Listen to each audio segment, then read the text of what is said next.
새벽에 우리를 도우시는 하나님 아버지를 바라오면서 다 같이 묵도하심으로 예배 자리로 나가도록 하겠습니다.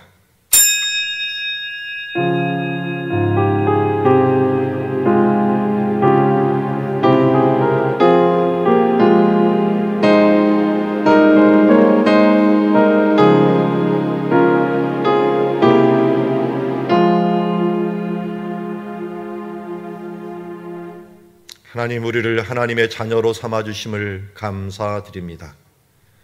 세상이 이길 수 없는, 또 도저히 흉내낼 수도 없는 하나님의 영역과 하나님의 평안을 소유하게 하심을 감사합니다. 주님 나라를 소망하면서 그 소망으로 오늘도 승리하는 하루 순간순간이 될 수 있도록 인도하여 주시옵소서. 예수님의 이름으로 기도드리옵나이다. 찬송가 586장 어느 민족 누구게나 함께 찬양합니다.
혼란 중에 주님을 찬양하면서 또 우리 지역에 있는 가난한 심령들이 돌아오기를 위해서 또 선교사님들을 위해서 함께 기도하며 나가도록 하겠습니다.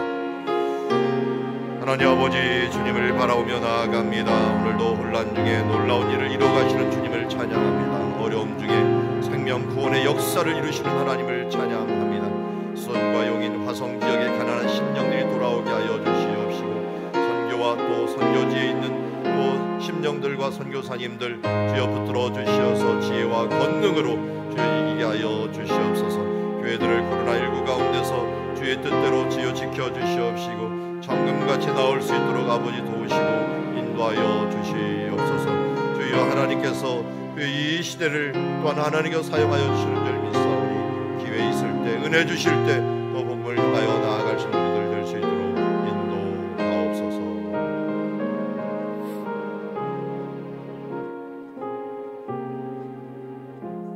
하나님 아버지, 주님 바라보며 나아갑니다. 그의 나라와 그의 뜻을 구하는 심령들 주께서 긍휼히 여겨 주시옵시고, 주여 오늘도 혼란 중에 있지만 하나님께서는 일하고 계시는 줄 믿습니다. 어렵고 힘들 때 서로 격려하여 주의 일에 더욱 힘쓰는 자 될 수 있도록 우리 함께 가는 아름다운 사랑의 공동체 이룰 수 있도록 인도하옵소서. 얼마 남지 않은 하나님의 나라 또 그 뜻을 이루기 위하여 우리에게 주어진 이 사명, 특별히 선교의 사명, 전도의 사명 잘 감당하는 교회 될 수 있도록 인도하옵소서. 예수님의 이름으로 기도드리옵나이다. 자, 오늘 말씀은 예레미야서 50장 33절에서 46절 바벨론 위에 여호와의 칼이라는 제목을 갖고 하나의 말씀 보도록 하겠습니다. 우리 한 절씩 교독합니다. 만군의 여호와께서 이와 같이 말씀하시니라. 이스라엘 자손과 유다 자손이 함께 학대를 받는도다. 그들을 사로잡는 자는 다 그들을 붙들고 놓아주지 아니하리라. 그들의 구원자는 강하니 그의 이름은 만군의 여호와라. 반드시 그들 때문에 싸우시리니 그 땅에 평안함을 주고 바벨론 주민은 불안하게 하리라. 여호와의 말씀이라. 칼이 갈대아인의 위와 바벨론 주민의 위에와 그 고관들과 지혜로운 자의 위에 떨어지리라. 칼이 사랑하는 자의 위에 떨어지리니 그들이 어리석게 될 것이며, 칼이 용사의 위에 떨어지리니 그들이 놀랄 것이며, 칼이 그들의 말들과 병거들과 그들 중에 있는 여러 민족 위에 떨어지리니 그들이 여인같이 될 것이며, 칼이 보물 위에 떨어지리니 그들이 약탈되리라. 가뭄이 물 위에 내려 그것을 말리리니 이는 그 땅이 조각한 신상의 땅이요 그들은 무서운 것을 보고 실성하였음이니라. 그러므로 사막의 짐승들이 승냥이와 함께 거기 살겠고 타조도 그 가운데 살 것이며, 영원히 주민이 없으며 대대 살 자가 없으리라. 여호와의 말씀이니라. 하나님께서 소돔과 고모라와 그 이웃 성읍들을 뒤엎었듯이 거기에 사는 사람이 없게 하며 그 가운데 머물러 사는 사람이 아무도 없게 하시리라. 보라, 한 민족이 북쪽에서 오고 큰 나라와 여러 왕이 충동을 받아 땅끝에서 일어나리니 그들은 활과 투창을 가진 자라. 잔인하여 불쌍히 여기지 아니하며 그들의 목소리는 바다가 설레임 같도다. 딸 바벨로나, 그들이 말을 타고 무사같이 각기 내 앞에서 대열을 갖추었도다. 바벨론의 왕이 그 소문을 듣고 손이 약하여지며 고통에 사로잡혀 해산하는 여인처럼 진통하는도다. 보라, 사자가 요단의 깊은 숲에서 나타나듯이 그가 어서 견고한 투소를 칠 것이라. 내가 즉시 그들을 거기에서 쫓아내고 택한 자를 내가 그 자리에 세우리니 나 같은 자 누구며 출두하라고 나에게 명령할 자가 누구며 내 앞에 설 목자가 누구냐. 그런즉 바벨론에 대한 여호와의 계획과 갈대 사람의 땅에 대하여 품은 여호와의 생각을 들으라. 양떼의 어린 것들을 그들이 반드시 끌어가고 그들의 초장을 황폐하게 하리니 바벨론이 약탈당하는 소리에 땅이 진동하며 그 부르짖음이 나라들 가운데 들리리라 하시도다. 아멘. 자, 50장과 51장은 아주 길게 바벨론의 멸망에 대한 부분들을 이야기하고 있습니다. 왜 이렇게 길게 이야기하느냐? 중요하기 때문이죠. 근데 이 바벨론이 뭐가 이렇게 중요한가 하는 것들은 우리 요한계시록까지 쭉 보면 바벨론은 이 세상을 상징합니다. 초창기에는 애굽이 세상을 상징했는데 이제는 바벨론을 상징하는 바벨론이 세상을 상징하고 사탄의 나라들에 대한 부분들을 상징할 때가 많이 있습니다. 다니엘도 이 바벨론을 볼 때 신상을 봤죠. 큰 신상을 볼 때 금에 해당하는 부분, 머리에 해당하는 부분들이 바로 바벨론이라고 했습니다. 애굽도 풍요롭지만 애굽만큼 어떻게 보면 애굽보다 더 좋은 조건을 갖고 있는 게 바벨론이라고 할 수가 있습니다. 그래서 메소포타미아 문명이요, 또 신할 땅이라고 하는 바벨탑이 있었던 곳이요, 인류의 어떻게 보면 최초의 이 문명이 세워진 장소라고 할 수 있는 그 바벨론 지역, 이것이 다시 한번 풍요를 가운데 부흥을 했지만 하나님 앞에 멸망하는 모습, 그러니까 세상 나라의 멸망의 모습들을 바라보고 있는 것을 보게 됩니다. 그들의 이 멸망의 이유들을 여러 가지 이야기하고 있지만 우리 어제는 교만에 대한 부분들, 특별히 여호와의 성전에 대한 교만에 대한 부분들을 이야기했는데 그 심판이 어떻게 이루어지는가, 오늘 칼의 노래와 같이 여호와의 칼에 대한 부분들을 여기 앞부분에서 이야기하고 있습니다. 만군의 여호와가 이같이 말씀하시니라. 이스라엘 자손과 유다 자손과 함께 학대를 받는다. 그들을 사로잡은 자는 다 그들을 붙들고 놓아주지 아니하리라. 바벨론이 했던 일들 중에 하나가 바로 유다 자손을 붙잡고 학대하는 것이었습니다. 그러나 34절, 그들의 구원자는 강하다고 말합니다. 그 이름은 누구라고요? 만군의 여호와라. 만군이라는 것들은 항상 전쟁을 할 때 많이 쓰는 이름입니다. 군대들의 하나님이시다, 군사들의 하나님이시다, 최고의 병기가 되시는 분이시다 라고 하는 뜻을 갖고 있죠. 반드시 그들 때문에 싸우시리니, 그러니까 바벨론이 멸망할 수밖에 없는 가장 큰 이유는 하나님께서 그들을 이 여호와의 택한 백성들을 위해 싸우신다라고 말합니다. 우리 요한일서를 보면서 아주 특별한 것들을 본다면 우리가 이 하나님의 자녀 보라 하나님이 어떻게 이 하나님의 자녀들을 사랑하셨는가, 우리를 하나님의 자녀 삼으시기 위하여 정말 최고의 사랑을 베풀어 주심으로 말미암아 우리가 죄를 질 수 없을 정도가 되었어요. 왜 그렇습니까? 하나님이 우리를 보호하시고 있기 때문입니다. 하나님이 악한 자군데 우리를 보호하시고 절대로 우리 사탄이 이길 수 없도록 우리를 택하신 하나님의 자녀로 칭하여 주셨다고 말씀합니다. 그 부분들은 구약 사상에서도 계속 나타납니다. 여호와가 반드시 그들 때문에 싸우신다라고 말씀하고 있습니다. 그 땅에 평안함을 주고 바벨론 주민은 차라리 불안하게 만든다고 합니다. 그들은 어떻게 불안하게 만듭니까? 오늘 35절부터 37절에 나오는, 제가 일부러 칼이라고 하는 글자에 빨간색으로 해놓았는데, 여호와의 칼이 그들 가운데 임하기 때문입니다. 여호와의 칼, 어떻게 보면은 바벨론도 어떤 도구로 사용되었습니까? 우리 어제 보았지만 세 개의 망치로 사용이 되었습니다. 망치로 사용이 되었지만 그 망치도 하나님께서 하나님 앞에 쓰임 받지 못하고 어떻게 보면 교만하여서 자기가 그 망치가 주인처럼 행세하다가 결국 버림을 당하게 되었습니다. 그들 가운데 이제 남은 것은 여호와의 칼밖에 없었습니다. 그 칼이 누구누구에게 임하는가 하는 것들을 아주 자세하게 이야기하고 있습니다. 먼저 칼이 갈대아인의 위와 바벨론 주민 위에, 그러니까 바벨론 주민의 민족 이름이 갈대아이니까 똑같이 강조연법을 쓴 겁니다. 갈대아인, 바벨론 주민, 그리고 고관들과 지혜로운 자. 이 바벨론 사람 하면은 이 지혜로운 자, 점을 잘 치는 자로서 유명했습니다. 그런데 그런 고관들과 지혜로운 자 위에 떨어진다. 먼저 그들부터 친다는 것. 사실은 바벨론의 이 전법 중에 하나, 그들이 썼던 어떻게 보면은 세상 나라, 그러니까 주변 나라들에 대해서 썼던 정책이 뭐냐면 이 지혜 있는 자와 이런 사람들을 다 데리고 오는 겁니다. 특별히 우리 다니엘 같은 사람들이 데리고 왔던 것은, 그들이 뭐 박사들을 데리고 왔다 이런 표현들을 쓰잖아요. 그러니까 그런 지혜 있는 자들을, 이 지식인들을 싹 데리고 오면 어떻게 해요? 그 나라가 자기한테 복속할 거라고 생각을 했어요. 근데 그걸 못했던 거죠. 원래 10%를 딱 제하면 또 다른 10%가 나온다는 것을, 지혜를, 이 지도자들을 싹 제하면 지도자가 없어지는 줄 알았던 거예요. 그러니까 바벨론의 정책이 세계적으로 잘못된 정책 중에 하나였다 하는 걸 알 수 있습니다. 그 전에 아수르는 어떻게 했어요? 막 섞어놨죠. 섞어놔버리면, 땅에서 땅을 이동해버리면 그 다음은 승복할 거라고 생각했어요. 어느 정도 성공했지만 그 민족이 이 없어지지 않는 한 그들이 이 항거 정신이 없어지지 않았어요. 그러다 계속 문제가 생기게 되었고요. 또 바벨론 또 방법을 바꿔서, 그러니까 세상 나라마다 자기 나라 방법으로 이 통일을 시키고 제국을 만들려고 했지만 그것은 그때뿐이었고 또 결국은 그 나라들이 무너져가는 모습을 보게 됩니다. 어쨌든 이 칼이 이런 지도자들 위에 떨어져 버린다. 그들이 자랑하는 지도자들 위에 떨어진다. 36절에 보니까 자랑하는 자들 위에 떨어진다라고 했으니까 그들이 그 고관들과 그 지혜를 자랑했는데 그들 위에 떨어지고 그들이 어리석게 돼버립니다. 이제 칼이 또 누구에도 떨어집니까? 그들은 강력한 군사를 자랑했습니다. 칼이 용사 위에 떨어지니 그들이 놀랄 것이다.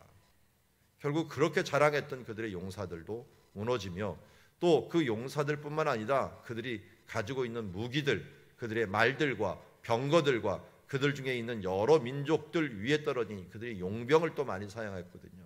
원래 바벨론이 혼자서 아수르를 무너뜨리기 힘드니까요, 메대를 사용했습니다. 메대와 연합작전을 해갖고 그것을 하고서 그랬는데, 문제는 무너뜨리고 나서 메대한테 어떤 보상도 하지 않아갖고 메대가 칼을 갈고 있었어요. 이를 갈고 있었죠. 이 칼을 갈았더니 이 칼이 떨어지는 격이 되어버립니다. 그 메대 안에서 태어난 또 다른 부족이 하나가 있는데 조그만 소국가인데 그게 바사예요. 이 바사가 나중엔 더 강해졌죠. 이 바사가 페르시아라고 하는 나라라고 되어버렸는데 더 강해졌는데, 어쨌든 그 바사도 메대와 같은 족속군이라고 할 수가 있습니다. 이 산족들이 결국은 이 바벨론을 무너뜨리기 위해서 가는 모습을 보게 됩니다. 그래서 여러 민족 위에 떨어지니 그들이 여인들과 같이 될 것이요, 칼이 보물 위에 떨어지니 그것이 약탈되리라. 결국은 그들이 자랑하는 모든 것들, 그들이 의지했던 모든 것들 위에 떨어진다는 것입니다. 사람들이면 사람들을 의지했으면 사람들 위에, 지혜자 위에, 그리고 자랑했던 모든 그들의 지혜에 떨어질 뿐만 아니라 그들의 병거와 무기와 그들의 힘으로 의지했던 모든 부분들, 그들이 또한 품고 있었던 보물들 위에 모두 떨어진다는 것입니다. 이렇게 모이는 것들은 수백 년이 걸릴지 모르지만 없어지는 것은 순식간에 없어지는 모습을 보게 됩니다. 특별히 보석류 사업하는 사람 제가 만나봤는데 그분은 한 10년 동안 20년 동안 열심히 일한 것이 한번 지혜가 딱 떨어지면서 딜로 한번 잘못했다가 그동안 모았던 것이 싹 없어지는 그런 것들을 경험했다고 합니다. 여러분, 우리가 그동안 해놓은 것들이 순식간에 없어질 수 있다는 것들을 항상 기억해야 됩니다. 그래서 교만하지 말아야 됩니다. 하나님이 하셨지 내가 한 부분들이 아니다. 이제까지 내가 이루어왔던 부분들, 이제까지 내가 갖고 왔던 모든 부분들, 그것이 건강이 되었건 자녀가 되었건 물질이 되었건 우리의 터전이 되었건, 하나님께서 함께하지 않으시면 하나님의 칼이 한번 되는 순간 모든 것이 사라집니다. 우리가 이러한 겸손을 배워야지 이 바벨론처럼 하나님 앞에 교만하다가 무너지는 모습을 보게 됩니다. 우리 32절 그 전에 뭡니까? 31절부터 계속적으로 교만이 3번이나 나오면서 교만한 자라고 하는 뜻을 갖고 있었는데요. 그것이 예레미야 여기 있는 50장에 나오는 바벨론의 가장 큰 문제였습니다. 가뭄이 물 위에 내리니 그것을 말리리니 이는 그 땅이 조각한 신상의 땅이요 그들은 무서운 것을 보고 실성하였음이라. 그러므로 사막의 들짐승과 승냥이와 함께 거기 살겠고 타조도 그 가운데 살 것이며 영원히 주민이 없으며 대대 살 자가 없으리라. 고레스라는 사람이 이곳을 칠 때요, 여기 바벨론 자체가 강물로 이렇게 둘러져 있었어요. 그러니까 물은 항상 풍부했죠. 유브라데 강이 항상 흘러가면서 강물의 주변에 흘러가고 있어요. 우리나라 여의도 같은 땅, 이런 땅이었으니까요. 그리고 다리가 있어갖고 건너갈 수 있도록 만들어 놓았는데, 문제는 이 고레스가 전쟁할 때는 이 강물을 막아버렸어요. 위에서 강물을 막아갖고 그것을 육로로 통해 갖고 전진할 수 있도록 만들어 버린 거죠. 어떻게 보면 그런 가뭄이 그 위에 내려가고 더 이상 그들이 버틸 수 없도록 만들어놨고, 나중에는 항복을 합니다. 물론 그때 당시에 바로 바벨론이 황무지가 된 것은 아닙니다. 뭐 한때 아하수에로 왕이 또 쳐부셔갖고 좀 무너지긴 했지만 알렉산더가 왔을 때도 바벨론은 또다시 최고의 도시가 돼서 거기서 있었지만 지금 가보면 어떻게 됐습니까? 완전히 황무지가 되어서 정말 타조가 있는 사막의 짐승이 사는 땅이 돼버린 모습을 보게 됩니다. 우리가 하나님의 예언대로 이 땅은 반드시 심판을 받게 되고 오늘 40절에 에돔에게도 말했던 말씀인데요, 소돔과 고모라와 같이 된다. 여호와의 말씀입니다. 하나님께서 소돔과 고모라와 그 이웃 성읍들을 뒤엎듯이 거기에 사는 사람이 없게 하고 그 가운데 머물러 사는 사람이 아무도 없게 하리라. 이 소돔과 고모라를 보니까 또 생각이 나네요. 소돔과 고모라가 왜 멸망했죠? 죄 때문인데 무슨 죄 때문이죠? 동성연애들이요. 천사가 갔을 때도 우리가 상관할 것이라면서 집단위로 몰려다니면서 그들이 동성연애를 했어요. 근데 여러분 뭐 뉴스를 보신 분은 알겠지만 그저와 어제 교황청에서 동성 결합을 교황이 지지하는 발언을 했습니다. 교황이 지지했으면 이제 천주교는 끝난 겁니다. 근데 왜 그러죠? 성경에서는 소돔과 고모라 죄를 얘기하고 분명히 성경에서는 그것이 죄라고 얘기하는데 왜 아닌 것이라고 자꾸만 합리화를 할까요? 뭐 결혼이 아니고 결합이니까 된다. 이 동성이라고 하는 성행위 자체가 하나님께서 정말 혐오하는 행위인데도 불구하고 왜 말씀 그대로 살아가려고 하지 않고 뭘 이렇게 저렇게 이 상황을 가지고서 합리화를 하려고 할까요? 소돔과 고모라의 죄가 이 인류의 가장 마지막 죄라고 봅니다. 그것으로 하나님께서는 견딜 수 없어서 유황불을 내리기까지 했는데 이런 소돔과 고모라가 어떻게 보면은 요한계시록에까지 계속해서 너희들의 이 샘플이다라고 얘기를 계속하는데 왜 이 길을 계속 가고 있는 것일까요? 그들의 인권이 중요하고 하나님의 말씀은 중요하지 않다는 것일까요? 사울왕처럼 사람의 소리를 들어갖고 사람의 소리는 두려워하고 하나님의 소리는 두려워하지 않는 것일까요? 무엇이 그렇게 대단해서 하나님의 명령하시고 그렇게 경고하시고 이 예로도 보여주고 또 이렇게 소돔과 고모라와 이런 부분들이 수시로 나오는데도 불구하고 왜 이렇게 하나님의 말씀을 말씀으로 여기 차라리 아는데 못 지키는 건 괜찮아요. 아는데 내가 그게 죄인데도 불구하고 그럼 회개하면 돼요. 근데 그게 죄가 아니다라고 얘기하는 건 그건 이단이 돼버리고. 그러니까 이단과 교회 안에서 죄 짓는 사람하고는 완전히 틀려요. 교회 안에서 문제가 있어서 죄 짓고 또 나쁜 짓 하는 사람 많잖아요. 교회 안에서 교인들이면서. 그래도 그 사람들은 뭐냐면 내가 하나님 말씀 앞에 죄를 짓고 있는구나 하는 죄의식은 있어요. 그러니까 희망이 있어요. 왜? 회개하면 되니까. 그런데 하나님 말씀을 적극적으로 대적하고 그건 죄가 아니다라고 얘기하면 회개할 기회가 없어져 버리는 거예요. 이거는 우리는 이단이라고 하는 거예요. 어떻게 보면 이단이나 세상 사람들이 우리 기독교인들보다 더 윤리적이고 잘난 사람들이 많아요. 어제도 장례식장에 갔다 왔지만 믿지 않는 집이라서 좀 제가 갈 때마다 그런 집들이 힘들어요. 그렇지만 아주 예의가 있더라고요. 믿지 않는 집들이 어떨 때는 장례식에 더 예의가 있는 경우들을 많이 봐요. 차라리 믿는 사람들이 예의도 없어요.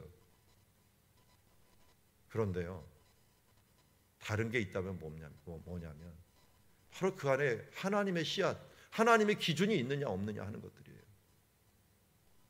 돌아올 곳이 있느냐 아니면 스스로 자기들이 합리화하면서 자기 기준에 따라 사느냐 하는 것들은 너무나도 틀린 부분이에요. 좀 못났어도 조금 부족해도 좀 실수 많이 해도 하나님 앞에 나는 죄인입니다 하면서 겸손할 줄 아는 사람을 하나님은 원하시지, 잘나고 윤리적이고 세상 사람들 보기에는 참 존경받는 것처럼 여기지만 하나님을 저버린 교만한 자들은 하나님께 용서하지 않습니다. 여러분, 소돔과 고모라의 죄, 천주교는 저 신사적이고 윤리적인 것 같습니다. 세상 사람들이 야, 이 개신교들은 저렇게 살아도 그래도 천주교는 저렇게 부드럽고 저렇게 세상을 용납할 줄 안다라고 하지만 이것은 하나님 앞에 정말 위험한 길들을 가고 있는 모습을 보게 됩니다. 소돔과 고모라의 길을 가지 않도록 우리가 차라리 우리 옆에 있는 이 천주교를 위해 좀 기도를 해야 돼요. 저는 천주교에 아주 구원이 없다라고 보는 사람은 아닙니다. 왜냐하면 천주교 안에도 복음이 있거든요. 근데 그 복음을 정말 심각하게 훼손을 시켜버렸어요. 그래서 그 복음을 바라볼 수 없도록 만들어버린 여러 가지 사건들 때문에 거의 99% 이단이 되어버렸어요. 그들 중에서도 일부가 성경을 보고 회개하면서 바른 복음을 가진 사람들이 일부가 나타나기도 했습니다. 그러나 그것은 쉽사리 그들의 잘못된 이 타협하는 이런 신앙들 때문에 결국은 다 사그라지고, 그래서 우리 개신교에서는 이단이라고 얘기를 하는 것입니다. 왜? 이런 일들이 너무 자주. 마리아를 무오한 인간이다. 마리아를 갖다가 죄가 없는 인간이다. 왜? 예수님의 어머니니까. 예수를 이렇게 직접 기도해야 되는데 고해성사를 통해서, 신부를 통해서, 마리아를 통해서 어디 성경에 그런 말씀이 있습니까? 소돔과 고모라 이 죄악에 대해서도 설마 이렇게 얘기할 것인가? 낙태죄에 대한 부분들도 그들은 그렇게 엄격하면서도 이번에 낙태죄에 대한 부분을 천주교들이 나서지도 않아요. 본인들 교리에서는 그렇게 마리아 속에 있었던 예수님이 태중에 있을 때부터 인간이었다는 것 때문에 낙태에 대한 부분들 절대 금지했던 그들의 삶들을 보면 정말 필요할 때는 나서지 않는 비겁한 모습을 보게 됩니다. 이 시간 천주교에 대해서 뭐라 그럴 건 없지만 여러분 그 부분들은 분명히 하고 넘어갑시다. 우리가 부족할지라도 우리는 하나님의 말씀이 진리요 그 말씀대로 살아가야 된다라고 하는 부분들은 알고 있는데 그것을 아니다라고 얘기하는 건 이단이다.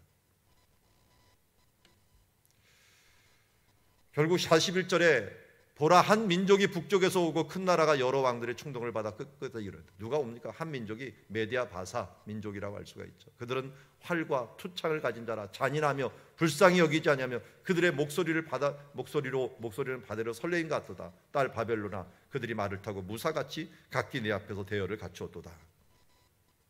자, 이게 어디서 본 말씀이냐면요, 유다가 멸망할 때 이런 예언을 했어요. 유다에게 주신 말씀이, 유다도 북쪽에서 왔잖아요. 바벨론이 그들에게 경고했는데 바벨론도 똑같이 행한 대로 받는다 그랬는데 행한 대로 그것을 받고 있는 모습을 보게 됩니다. 바벨론 아니 그 소문을 듣고 손이 약하여지며 고통에 사로잡혀 해산하는 여인처럼 되고, 44절도 똑같이 이 하나님께서 유다와 그 주변 지역에 예언할 때 예언했던 말씀이 되게 됩니다. 보라, 사자가 요단의 깊은 곳에서 나타나듯이 그가 와서 견고한 처소를 칠 것이라. 내가 즉시 그들을 거기서 쫓아내고 택한 자들을 내가 그 자리를 세우리니 나와 같은 자 누구며 출두하여 나에게 명령할 자가 누구며 내 앞에 설 목자가 누구냐 하면서 하나님께서 유다와 주변 나라에 예언할 때 그것처럼 똑같이 너희가 행한 대로 받을 것이다 라고 얘기합니다. 그래서 45절에 또 중요한 말씀이 있죠. 그런즉 바벨론에 대한 여호와의 계획과 갈대아 사람의 땅에 향한 품은 여호와의 생각을 들으라. 양떼의 어린 것들을 그들이 반드시 끌어가고 그들의 초장을 황폐하리라. 바벨론이 약탈당하는 소리에 땅이 진동하며 그 부르짖음의 나라들 가운데 들리로다. 바로 하나님의 계획이 무엇인지를, 여호와의 계획이 무엇인지를 말씀하였습니다. 이때는 언제입니까? 바로 예레미야가 바벨론이 지금 최고조로 강해졌을 때 이 예언을 해버립니다. 그들을 바라보면서도 하나님은 그 너머 여호와의 계획이 너희들을 향하여 있는 모습을 잊지 말라. 바벨론이 어떻게 보면 망치와 같이 유다를 치고 예루살렘의 성전을 부셔버리는 모습을 보면서 그는 하나님의 예언을 그들에게 합니다. 바벨론 고관들과 지혜로운 자들은 예레미야를 선대했습니다. 왜냐하면 예레미야가 너 바벨론을 섬겨라, 지금은 바벨론을 섬길 때다 하면서 그렇게 왕들과 죽음을 각오하고 이야기했다는 말을 듣고서 이 사람이야말로 지혜자다. 왜? 바벨론 지혜자를 선대하는 그런 나라였기 때문에 이 사람이야말로 진짜 선견자여 지혜자다 하면서 예레미야를 높였지만 예레미야는 한편에서 이 글을 쓰고 있었습니다. 너희들은 멸망한다. 세계의 망치로 잠시 사용되었지만 자랑할 것이 없다.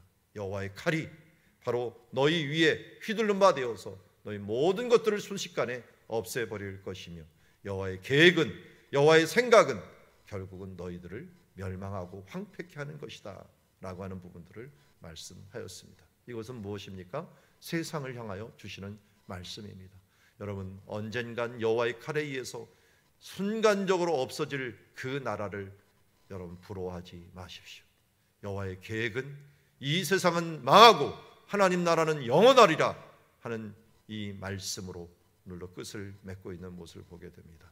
우리 또한 51장에도 계속되는 이 바벨론을 향한 하나님의 심판이야말로 확정되었고 또 분명하다는 것을 보여주었고 이미 우리는 그 역사를 보아왔습니다. 앞으로 세상 나라 그렇게 될 것임을 또 한 번 말씀하기에 이 땅에 소망을 두지 말고 하나님의 소망을 두며 살아가는 자들, 이 땅의 심판은 반드시 하나님께서 심판하신다는 걸 우리가 잊지 말아야 될 줄 믿습니다. 드라마들을 많이 보면은 꼭 권선징악을 이야기합니다. 그런데 악인의 심판이 한 20회를 드라마를 한다면 악인의 심판은 마지막 회에 끝나버려요. 그런데 이상하게 오늘 이 성경은 악인의 심판을 굉장히 오래 끌고 있습니다. 그만큼 악인의 심판을 완벽하게 하나님께서 행하신다라고 하는 부분들을 보여주고 있습니다. 오늘도 이제 이 세상에 소망을 두지 말고 하나님의 소망을 두며 살아가는 우리가 되기를 주 이름으로 축원합니다. 기도하겠습니다. 하나님 아버지, 심판은 있습니다. 그리고 그 심판 뒤에는 의인의 구원과 악인의 심판이 있음을 봅니다. 주님, 오늘도 여호와의 칼이 세상을 심판할 때 순식간에 이루어지는 모습들을 보여주고 있습니다. 사람 위에, 무기 위에, 그들의 보물 위에 임하는 여호와의 칼, 그 멸망당할 것들에 대하여 부러워하지 말고 주님 나라 붙드는 우리들 되게 하여 주시옵소서. 여호와의 계획과 여호와의 생각을 바로 깨닫고 주님 죽어가는 것, 무너질 것에 우리의 소망을 두지 말고 영원한 하나님 나라 바라오며 살아간 우리들 되게 하옵소서. 예수님의 이름으로 기도드리옵나이다. 오늘도 주신 말씀